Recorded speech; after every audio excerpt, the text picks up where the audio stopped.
여러분 안녕하세요. 국시팀입니다.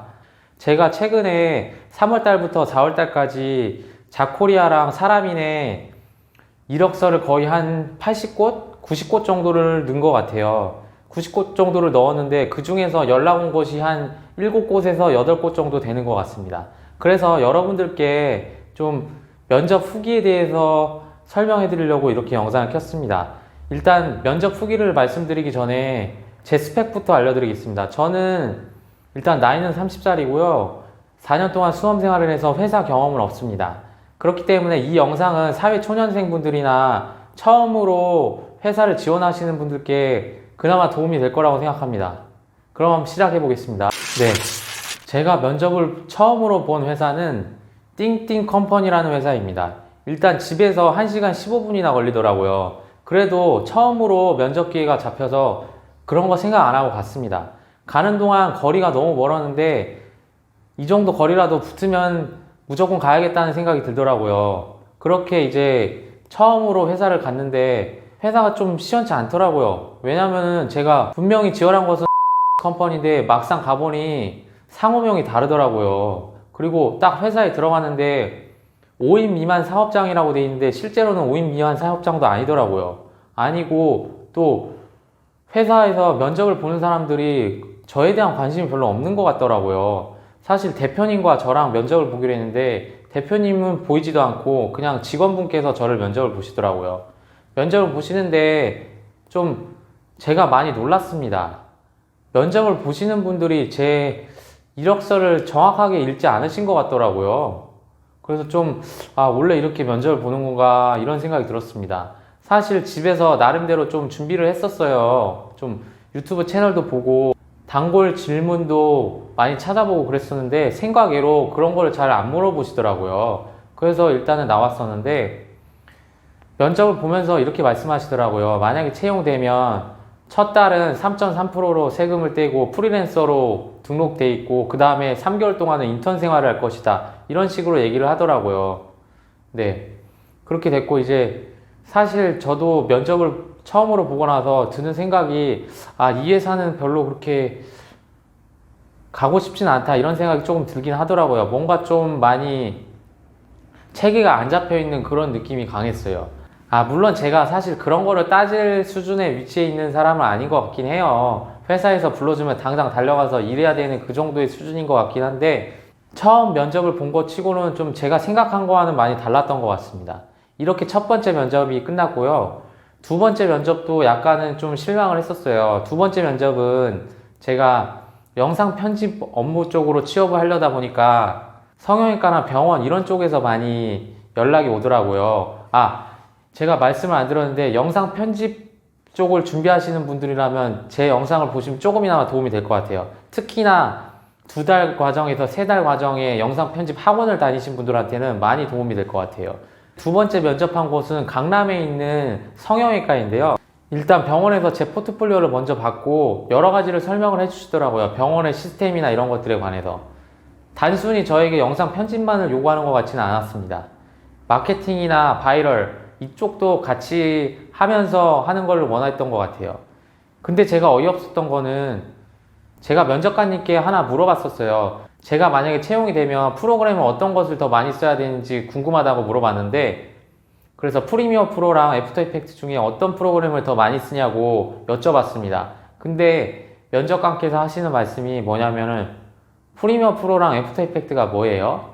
이러는 거예요. 그래서 참 어이가 없더라고요. 그러니까 아무것도 모르고 그냥 일단 사람이나 뽑자 이런 식으로 이런 느낌이 강했던 것 같습니다. 그래서 사실 또 제가 이런 말 하기는 뭐한데 이런 곳에 채용돼서 제가 과연 잘할 수 있을까 사수도 없더라고요. 그래서 좀 많이 실망을 했고 역시 내 수준은 이 정도밖에 안 되는구나. 그러니까 이런 곳에서만 연락이 오는구나. 이런 마음이 좀 강했습니다. 이렇게 됐고, 물론 이 회사에서 최종적으로 저한테 연락이 오진 않았습니다. 다른 어떤 분이 뽑혔겠죠. 어쨌건 제 포트폴리오를 보고 별로 마음에 안 들었던 것 같아요. 네, 제가 또 지원한 세 번째 회사는 이번에도 병원입니다.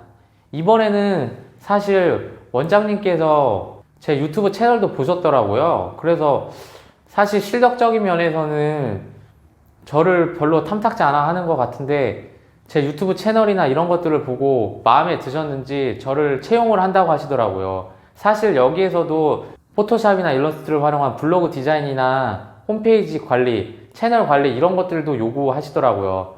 물론 영상 편집으로 취업을 할 수는 있겠지만 부가적인 다른 업무들도 분명히 시킨다고 생각을 합니다. 지금까지 제가 면접 본 곳에서는 다 그랬어요.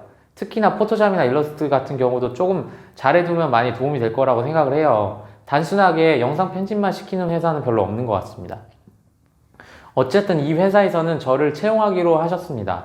하지만 제가 채용 확정 소식을 듣고도 많이 고민을 했었어요. 왜냐면 여기에서도 안타깝게도 사수분이 없더라고요. 사수분이 없고, 그리고 이제 병원 측에서 올린 유튜브 영상을 보니까 제가 할 수 있는 역량이 안 되는 것 같더라고요. 그래서 지금 생각해보면 참 한심한 생각인데 회피를 했습니다.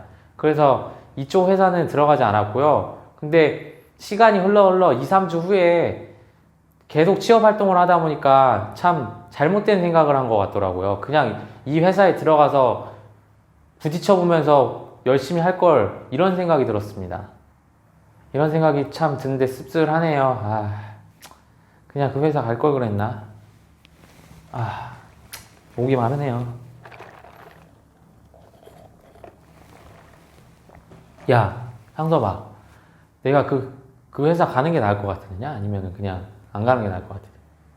치과? 치과 말고 내가 아까 말한 건데, 병원. 뭐였지?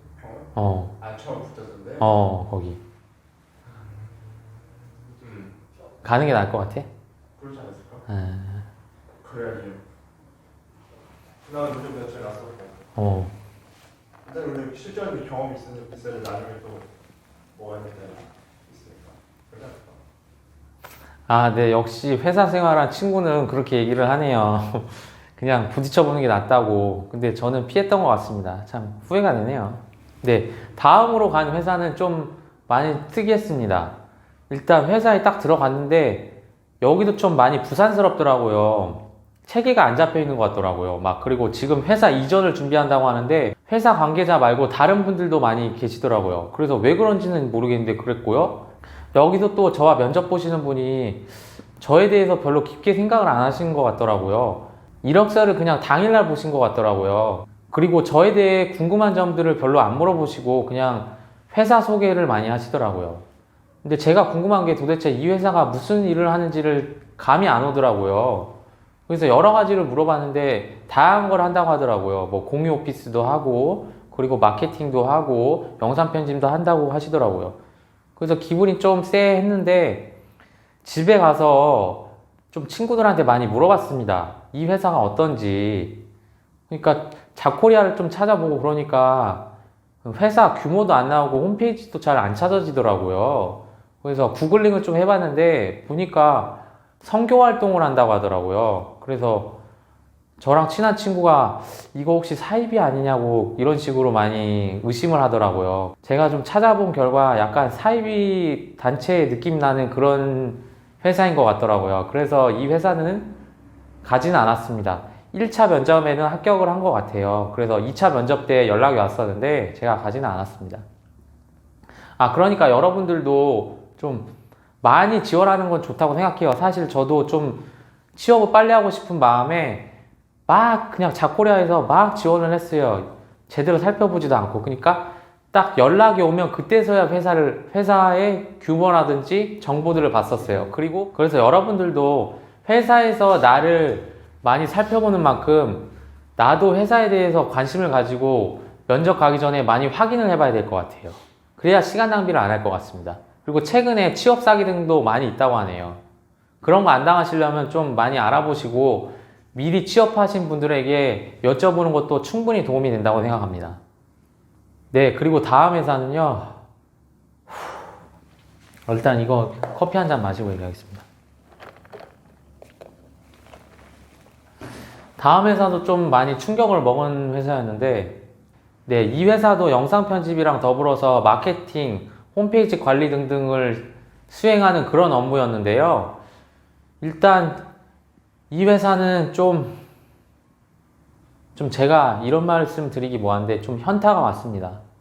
왜냐면 이런 면접은 처음이었거든요. 이거는 제가 재연을 통해서 보여드리겠습니다. 나 커피 한 잔만 타줄래? 국시님, 제가 이력서를 봤는데 일단은 저는 사실 좀 군대식 문화를 좀 좋아해요. 그래서 상명하복 같은 걸 좀 좋아하거든요. 그러니까 좀 말 잘 듣고 이런 사람이 좀 좋거든요. 네, 이제 마지막 회사인데요. 이번 면접은 제일 많은 것을 얻어갈 수 있는 그런 자리였습니다. 아마 이번 주 월요일 그쯤에 면접을 봤었는데 설마 이거 녹음 안 된 거 아니겠지? 근데 제가 좀 충격을 많이 먹었어요. 왜냐면 팩트 폭행을 많이 당했기 때문이죠. 근데 사실 제 인생에 있어서는 도움이 되는 그런 면접이었다고 생각을 합니다. 일단 제가 면접을 보러 갔었는데 면접자분이 솔직하게 얘기를 하시더라고요. 포트폴리오를 보시고 이 정도 포트폴리오 갖고는 업무를 수행하는 데 많이 어려움이 있을 것 같다고. 그럼에도 불구하고 이력서를 보니까 저를 보고 싶었다고 그러더라고요. 그래서 좀 실력은 딸리지만 열정이나 끈기 이런 게 있으면 같이 일해보고 싶다고 하셨습니다. 근데 저랑 면접을 하고 딱 저한테 말씀하시는 게 열정이나 끈기 이런 게 안 보인다고 하시더라고요. 그리고 저한테 좀 지금 현재 많이 혼란스러워 보인다고 말씀을 하시더라고요. 앞으로의 미래 계획이라든지 회사에 채용된다면 어떤 식으로 일을 해나갈지에 대한 그런 상세한 목표가 없어 보인다고 하시더라고요. 그냥 단순하게 지금 당장 취업하기 급급하니까 여기에 지원한 것 같다고 그런 식으로 강하게 말씀을 하시더라고요. 말씀을 강하게 하셨지만 웃으면서 얘기를 하시더라고요. 저는 속으로 많이 기분이 상했습니다. 하지만 저에게 다 도움이 되는 말인 것 같아요. 그리고 저에게 이런 식으로까지 얘기를 하셨으니까 제가 많이 노력을 해야겠다는 생각이 드는 게 저한테 좀 포트폴리오가 많이 부족하다. 그래서 취업되려면 훨씬 더 포트폴리오를 잘 만들어야 된다. 이런 식으로 말씀을 하시더라고요. 그래서 제가 좀 지금 많이 그분 말씀대로 많이 혼란스럽긴 합니다. 사실 빨리 취업을 해야 되긴 했는데 이 실력 가지고는 앞서 말씀드린 그런 회사들, 이 회사들이 나쁘다는 소리는 절대 아닙니다. 하지만 이런 회사들 정도만 제가 채용될 수 있다고 생각을 해요. 그래서 좀 가슴이 아프긴 한데 또 고민이 되긴 합니다. 나이도 30살이고 그래서 지금 많이 고민이 많은 건데 제가 지금 여러분들께 제 고민을 말씀드리는 게 아니고 제가 여기서 한 가지 말씀드리고 싶은 거는 저보다 만약에 나이가 조금 어리시다면 너무 급하게 마음을 먹을 필요는 없다고 생각해요. 사실 저 같은 사람도 채용이 되긴 해요. 하지만 어느 곳에 채용되느냐가 중요한 것 같아요. 그래서 나이가 조금이라도 어리신 분들이라면 또 당장 돈이 급하지 않으신 분들이라면 충분히 고민을 해보시고 공부를 해보시고 준비를 좀 더 많이 해서 좋은 곳에 채용되는 게 더 괜찮다고 생각을 해요. 나이가 어리신 분들이라면 말이죠. 저처럼 나이가 30살이고 회사 경력도 없다면 좀 많이 고민을 해봐야 될 것 같긴 해요. 좀 발등에 불이 떨어진 거죠, 사실. 그리고 영상 편집 관련해서 취업을 준비하시는 분들이라면 특히나 국비전 학원을 통해서 취업을 하시는 분들, 제가 6개월 과정 이상의 학원을 다니신 분들한테는 말씀을 드릴 수는 없을 것 같아요. 하지만 좀 짧은 과정을 배우고 취업을 하시려는 분들께 당부의 말씀 하나 드리자면 아무래도 좀 부족할 수가 있습니다. 그리고 짧게 공부를 하신 분들이라면 기간을 조금 더 배우고 취업을 해도 괜찮다고 생각을 합니다. 또 우리들의 약점이 뭐냐면 비전공자라는 거죠. 그래서 아무래도 비전공자면 처음부터 좀 채용을 할 때 그런 것들을 감안하더라고요. 급여 같은 것들을 이제 전공자랑 비전공자 그리고 경험이 있는지 없는지에 따라서 급여도 다르더라고요. 그렇기 때문에 이런 것들을 커버하기 위해서는 실력을 늘리는 수밖에 없다고 생각을 해요. 그래서 포트폴리오를 좀 많이 잘 만들어 놔야 된다고 생각을 합니다. 제가 좋은 곳에 채용이 되지 않고 면접 자리도 잘 오지 않는 이유는 가장 큰 이유는 사실 포트폴리오 부족이죠. 그럼 오늘 영상은 이것으로 마치겠습니다. 여러분 안녕히 계세요. 벌써 끝이야?